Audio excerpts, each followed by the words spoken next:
Sir Ratan Tata, एक नाम जो भारत की आन बान और शान है, the real diamond of India, जो कि एक industrialist, investor, philanthropist, trained pilot, Padma Shri, Padma Vibhushan और भी बहुत कुछ थे।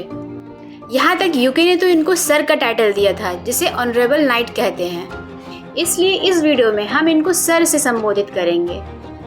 ये वो शख्स हैं जिनकी रिस्पेक्ट इंडिया में ही नहीं बल्कि पूरी दुनिया में होती है, चाहे वो एलोन मस्क हो या लंदन के Prince. I know Ratan Tata. It's a great idea, and Ratan is a gentleman and scholar and exactly awesome guy right. all round. All of those I agree with. Yes. यहाँ तक कि Harvard university में इनके नाम की एक building भी है। नमस्कार दोस्तों, मैं मीनू और आज हम बात करेंगे देश के रत्न सर रतन टाटा जी के बारे में। हाल ही में उनका देहांत 9 अक्टूबर 2024 को हुआ।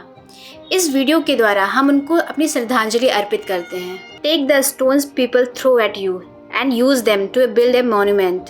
Sir Ratan Tata, the great grandson of Jamshedji Tata, the founder of Tata groups. इनका जन्म 28 दिसंबर 1937 में एक पारसी परिवार में हुआ था। इनके पिता नोएल टाटा और माता सोनू टाटा थे। इनके 2 भाई भी थे, एक जिमी टाटा और स्टेप ब्रदर नोएल टाटा। इनके पिता नोएल टाटा अडॉप्टेड थे, जिनको 13 साल की उम्र में जमशेदजी टाटा ने अडॉप्ट किया था। सर ने शुरुआती पढ़ाई मुंबई के कैंपियन स्कूल, उसके बाद cathedral and John Connon school में की थी। करीब 10 साल की उम्र में इनके माता पिता का डिवोर्स हो गया और ये अपनी दादी नवाजबाई टाटा के साथ रहने लगे। सर बताते हैं कि इनकी दादी बहुत ही स्ट्रिक्ट और लविंग थी। उसके बाद 1962 में ये कॉर्नवेल यूनिवर्सिटी न्यूयॉर्क से आर्किटेक्चर इन स्ट्रक्चरल इंजीनियरिंग में ग्रेजुएशन करते हैं, जहां से इनको IBM से LA के लिए जॉब ऑफर आया और इन्होंने कुछ समय वहां जॉब करी। उसी बीच इनको एक लड़की से प्यार हुआ। इनकी शादी होने ही वाली थी, पर दादी की तबीयत खराब होने के कारण इन्हें इंडिया वापस आना पड़ा। दूसरी तरफ उस लड़की के घर वालों ने उसे इंडिया नहीं भेजा, क्योंकि उस वक्त यहाँ इंडो चाइना वॉर चल रही थी और बाद में उसकी शादी कहीं और करवा दी गई। कुछ लोगों का मानना है कि सर ने कसम खाई थी कि अगर वो शादी करेंगे तो उसी लड़की से करेंगे, वरना नहीं करेंगे। इसलिए उन्होंने कभी भी शादी नहीं की। इंडिया आने के बाद JRD टाटा ने इनसे अपनी टाटा कंपनी में ही काम करने को कहा। 1963 में जब वे सिर्फ 26 साल के थे, विधिवत रूप से उन्होंने टाटा ग्रुप में एंट्री की। ऐसा नहीं है कि एंट्री करते ही चेयरमैन बन गए। सबसे पहले उन्होंने 6 महीने टाटा मोटर्स में ट्रेनिंग की। उसके बाद 6 माह टिस्को में, जो आज की टाटा स्टील है, टिस्को में ट्रेनिंग के बाद वहीं एज ए टेक्निकल ऑफिसर के रूप में जॉब करी। 1969 4 साल बाद वो ऑस्ट्रेलिया टाटा ग्रुप को रिप्रेजेंट करने गए। 1970 में इन्होंने TCS में भी काम किया। 1971 यहाँ से शुरू होती है सर की टाटा ग्रुप में असली शुरुआत। इस समय इनको टाटा की एक लॉस मेकिंग कंपनी नेल्को का डायरेक्टर बनाया गया। सर ने कंपनी पर खूब मेहनत की, उसकी कमियों को ढूंढा और उसको लॉस मेकिंग से प्रॉफिट मेकिंग कंपनी बना दी। उनको उसके दूसरी कंपनीज में भी डायरेक्टर बनाया गया, जो कि लॉस मेकिंग थी।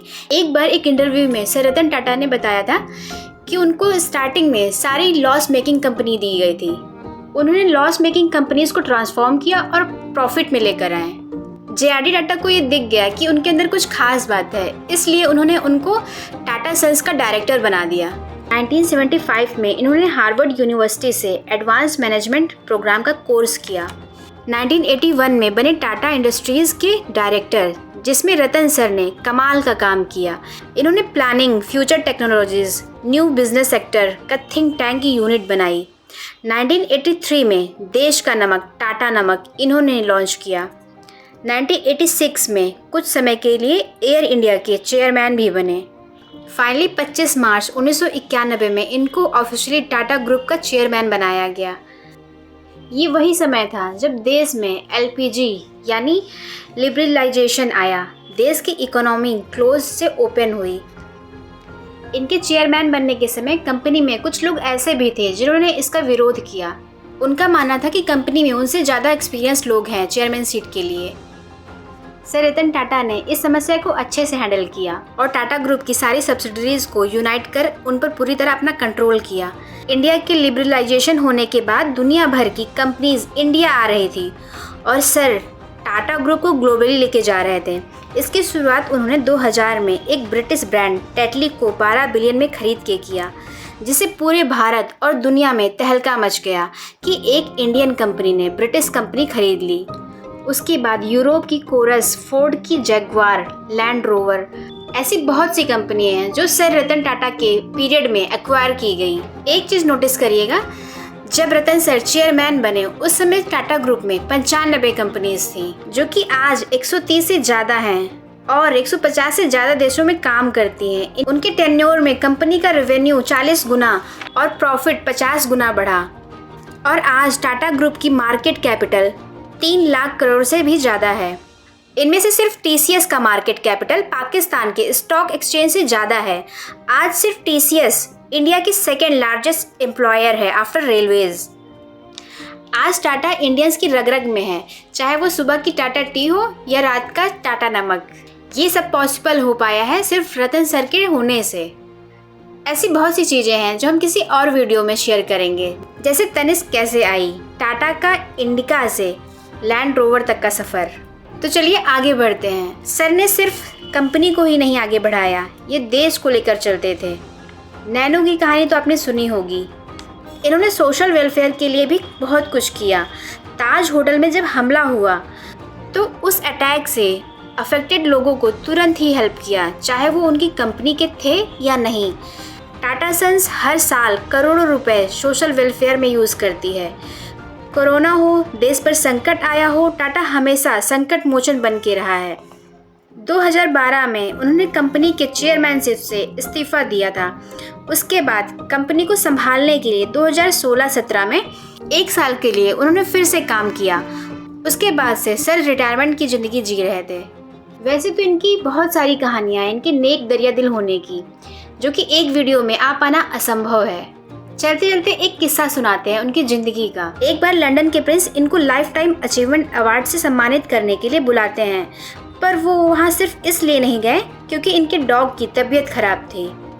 जब ये बात प्रिंस को पता चली तो उन्होंने एक ही बात कही, that's a man, Ratan Tata is a gentleman. Prince Charles wanted to give Ratan Tata the Lifetime Achievement Award for Philanthropy at Buckingham Palace. Yes. Everything was set. I reached London on the 2nd or the 3rd of February, and there were 11 missed calls from Mr. Tata. Yeah. So I said, God, what's happened? So I'm picking up my bags at Heathrow from the conveyor belt, and I called Mr. Tata. I said, what's happened? He says Tango and Tito, his dogs. Yes. One of them had fallen terribly ill. Yes. He's saying, I can't leave him and come. So sensitive. I said, Mr. Tata, Prince Charles has organized this Lifetime Achievement Award. Yes. He didn't come. He did come. And you know what Prince Charles said? Yes. He says, that's a man. That's the man that Ratan is. That's why the house is what it is. That's why the house of Tata is what it is. नमन है ऐसे देश के बेटे को जो देश के लिए जिए और देश इनको कभी नहीं भूलेगा। जय हिंद, वंदे मातरम।